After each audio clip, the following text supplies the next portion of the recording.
Friend, কেমন আছো? চলে এলাম আজকে আবার একটা নতুন ভিডিও নিয়ে।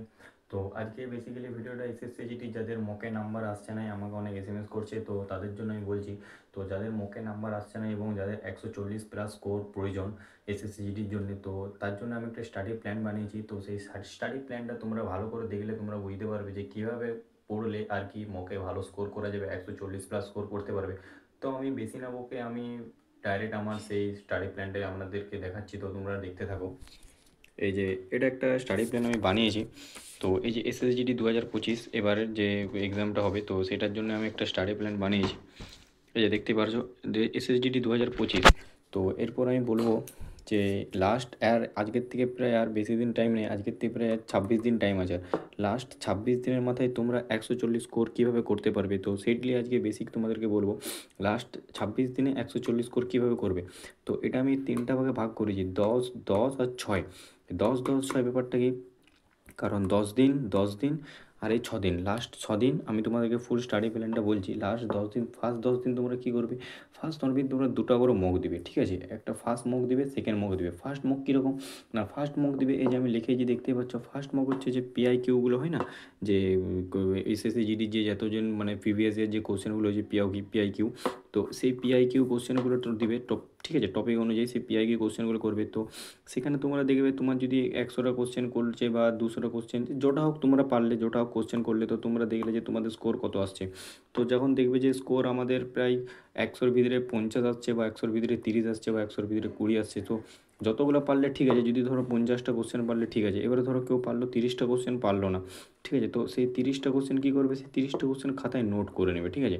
এবারে সেই 30টা কোশ্চেন যে খাতায় নোট করলে, সেই খাতায় নোট করার পর সেই 30টা কোশ্চেনের টপিক অনুযায়ী সেই টপিকগুলো তোমাদেরকে পড়তে হবে। সেই টপিকগুলো তোমাদেরকে ভালো করে রিভিজিং করতে হবে, ঠিক আছে? সেই 30টি কোশ্চেন খাতায় নোট করবে। ভালো করে শোনো, ফার্স্ট একটা মক পিআইকিউ দিলে, পিআইকিউ দেওয়ার পর যেটা কোশ্চেন পারলে ভালো জিনিস, এবং যে কোশ্চেনগুলো পারলে না সেটা সেই খাতাতে নোট করে নেবে, ঠিক আছে?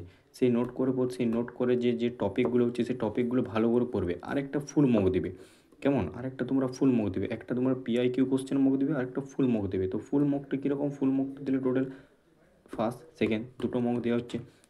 তো দুটো মকে তোমার কত কোশ্চেন হচ্ছে, এখানে 10টা কোশ্চেন, এইদিকে 10, টোটাল প্রায় 20টার মতন কোশ্চেন হচ্ছে, ঠিক আছে? তো এরপর হচ্ছে যে, তো তোমরা ব্যাপারটা হচ্ছে যে ফার্স্টে 10 দিন একটা 1 নম্বর মক, 10 দিন 1 নম্বর মক। তোর 10 দিনে তোমরা দুটো মক দিবে, দুটো করে মক দিলে তোমাদের 10 গুণিত 2 সমান 20টা মক হচ্ছে, ঠিক আছে? এই 10 দিনের মাথায় তোমাদের 20টা মক দেওয়া হচ্ছে, ঠিক আছে? তো এটা হচ্ছে ফার্স্ট 10 দিনের আমি স্ট্র্যাটেজি বললাম, যে প্রথম 10 দিন কী করবে, ঠিক আছে? সেটা স্ট্র্যাটেজি আমি তোমাদেরকে বলে দিলাম, এটা তোমরা খাতায় লিখে নিতে পারো, নোট করে নিতে পারো। এবার হচ্ছে সেকেন্ড টাইম আসছে, সেকেন্ড যে 10 দিন থাকছে, তারপরে 10 দিন, সেই 10 দিনে কী করবে, একটা মক দিবে। কেন একটা মক, 3-4টা মক দেওয়ার কথা, কিন্তু একটা মক কেন, কারণ একটা মক দেবে কারণ হচ্ছে ছাড়তে হবে নতুন কিছু প্রশ্ন। মানে এটা কথাটা হচ্ছে তোমরা যে মকে কিছু যে নতুন কোশ্চেনগুলো পারছো না, ঠিক আছে? তো সেই কোশ্চেনে তোমরা টাইম ওয়েস্ট করবে না, ঠিক আছে? সেই কোশ্চেনে তোমরা টাইম ওয়েস্ট না করে সেই কোশ্চেনগুলো ছাড়তে শেখো। সেই কোশ্চেনগুলো না ছাড়লে তোমরা কোনো মতে 140 স্কোর আসবে না, 140 স্কোর কোনো মতে আসবে না। সেই কোশ্চেনগুলো যদি তুমি যদি পড়ে থাকো, তাহলে সেই কোশ্চেন যদি 1-2 মিনিট চলে যায়, সেখানে তোমাদের 2টো কোশ্চেন 3টা কোশ্চেন অলরেডি গ্যাপ হয়ে যাবে। তো সেই জন্য তোমাদের কী করতে হবে, যে নতুন কোশ্চেন ছাড়তে হবে, নতুন কোশ্চেন অনলি ফর বুক পড়তে হবে, অনলি ফর বুক রিভিজিং করতে হবে। রিভিজিং করতে নর্মাল আর অ্যাটিটিউড কমাতে হবে তোমাদেরকে, যে আমরা এতটা করে নিয়েছি, এরপর আমাদের খুব ভালো অনেক পারছি, অনেক নাম্বার আসছে, অনেক স্কোর আসছে, মানে আমাদের বিরাট ব্যাপার, সেরকম কিছু নয় বন্ধু, ঠিক আছে? তো প্রথম তোমাদের অ্যাটিটিউড কমিয়ে নিতে হবে এবং অনলি ফর বুক পড়তে হবে, ঠিক আছে? Only for book. ফার্স্ট 10 দিন দুটো মক, টোটাল 20টা মক হবে ফার্স্ট 10 দিন। সেকেন্ড 10 দিনে,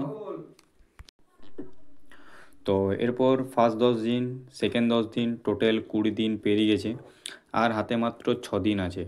তো তোমরা এই 6 দিনটা কীভাবে প্রিপারেশন নেবে, সেইটিতে তোমার 140 স্কোর ডিপেন্ড করছে, ঠিক আছে? তো ফার্স্ট 10 দিনের স্ট্র্যাটেজি আমি বলে দিয়েছি, সেকেন্ড 10 দিনেরও স্ট্র্যাটেজি বললাম, যে সেকেন্ড 10 দিনে একটি মাত্র তোমরা মক দেবে, অল মক, যেটা ফুল মক হয় সেই ফুল মক দেবে, এবং কিছু নতুন যে জিনিসগুলো সেগুলো তোমাদেরকে ইগনোর করে চলতে হবে, কারণ অনলি ফর বুকে ফোকাস করতে হবে তোমাদেরকে, ঠিক আছে? তো ফার্স্ট 10 দিন সেকেন্ড 10 দিন হয়েছে, তো এই দুটো তোমরা যদি করো তো তোমাদের তো অটোমেটিক ভালো স্কোর চলে আসবে একটা। তো এরপর হচ্ছে লাস্ট 6 দিন বাকি আছে, তো সেই 6 দিনে তোমরা নো মক, কোনো মক তোমরা দিবে না, কোনো মক তোমরা ইগনোর করবে। কারণ মক দিতে বারণ করছি, এরপর ব্যাপারটা হচ্ছে লাস্ট 6 দিনের মাথায় তোমরা যদি মক দাও, তো তোমাদের মক কোনো কারণে 88 বা 90, ঠিক আছে, বা 70 এরকম কিছু যদি স্কোর চলে আসে, তো তখন তোমরা একটা ডিমোটিভেট হয়ে পড়বে, ঠিক আছে। তো সেই ডিমোটিভেটের তোমাদের টেনশন নিতে নিতে তোমরা ভাববে যে তাহলে কি করব কি করব, এত কম স্কোর আসছে, সামনে হাতে বেশি পরীক্ষা নাই, তো সেই হিসাবে তোমরা আরও বেশি বেশি পড়তে থাকবে। তো তার ফলে কী হবে, তার ফলে তোমরা যে 10 দিন 20 দিনে যে মক তোমরা দিয়েছো, 20 10 30টা যে মক দিয়েছো, সেই মকে কোনো তোমাদের যে স্কোর করেছো সেই স্কোরটা এখানে তোমরা দেখতে পাবে না। তো সেই জন্য বলছি আমি, নো মক, ঠিক আছে। লাস্ট 6 দিনে তোমরা কোনো মক দিবে না, অনলি ফর খাতার নোট পড়বে। খাতার নোট বলতে কোনগুলো, খাতার নোট বলতে এই যে তোমাদেরকে আমি ফার্স্ট 10 দিনে যে বলেছিলাম যে যে কোশ্চেনগুলো তোমরা পারবে না, সেই কোশ্চেনগুলো খাতায় নোট করবে, ঠিক আছে। সেই কোশ্চেনগুলো খাতায় নোট করবে, টপিক ওয়াইজ সেই নোটগুলো পড়বে। সেই নোটের যে কোশ্চেনগুলো থাকে সেই কোশ্চেনগুলো এখানে তোমরা রিভিজিং করবে। বুঝতে পারছো কী বললাম, সেই কোশ্চেনগুলো এখানে তোমরা রিভিজিং করবে। এরপর কথাটা হচ্ছে যে তোমরা যখন রিভিজিং করবে তখন তোমরা ভালো করে ঠান্ডা মাথায় রিভিজিং করবে, কোনো মক দেবে না। প্রথম কথা শুনে নাও, কোনো মক দেবে না, খাতাতে ভালো করে সেই নোটগুলো কোশ্চেনগুলো রিভিজিং করবে। রিভিজিং দেওয়ার পর ঠান্ডা মাথায় পড়বে, কোনো টেনশন চাপ নেবে না, ঠিক আছে। আর মক দিতে বারণ করলো, মক দেবে না, তাহলে তোমাদের 140 কি 150ও স্কোর হয়ে যেতে পারে। 140 নয়, 150ও 150ও স্কোর হয়ে যেতে পারে তোমাদের, ঠিক আছে। তো যেরকম স্ট্র্যাটেজি বললাম সেই স্ট্র্যাটেজি অনুযায়ী তোমরা যদি ফলো করো, তো তোমরা একটা ভালো রকম এসএসসি জিডি 2025 স্কোর দেখতে পাবে। লাস্ট আমি 26 দিনের স্কোর আমি তোমাদেরকে বলে দিলাম, লাস্ট 26 দিনের স্কোর। তো এরপর আমি বলছি, এই যে তোমাদেরকে আমি বললাম যে এখানে যে কোশ্চেনগুলো ছাড়বে সেই কোশ্চেনগুলো টপিক ওয়াইজ পড়বে। তো টপিক ওয়াইজ পড়তে গেলে তোমাদেরকে এক একটা টপিক অনুযায়ী 6 থেকে 7 ঘন্টা দিতে হবে, তাহলে তোমরা ভালোভাবে সেই কোশ্চেনের টপিকগুলো পড়তে পারবে, ক্লিয়ার করতে পারবে। তো আজকের বেসিক্যালি ভিডিওটা এটার জন্য ছিল, এই যে ফুল মকটের ভিডিওটা ছিল যে 100 স্কোর 140 স্কোর, 140 স্কোর তোমরা তুলবে কী করে। তো আজকের ভিডিওটা এটা নিয়েই ছিল যে 140 স্কোর কীভাবে তোমরা তুলতে পারবে এসএসজিডি 2025-এর। তো আজকের ভিডিওটা এখানে, তো তোমাদের ভিডিওটা কীরকম লাগলো, ঠিক আছে, তো আমাকে কমেন্টে জানাও। আরও কারোর যদি কোনো কিছুর প্রবলেম থাকে তো আমাকে বলতে পারো, ভাই দাদা যে যা আমাকে ভাবো সেই হিসাবে তোমরা বলতে পারো। তো আজকের ভিডিওটা এখানে এন্ড করছি, দেখা হচ্ছে পরের ভিডিওতে।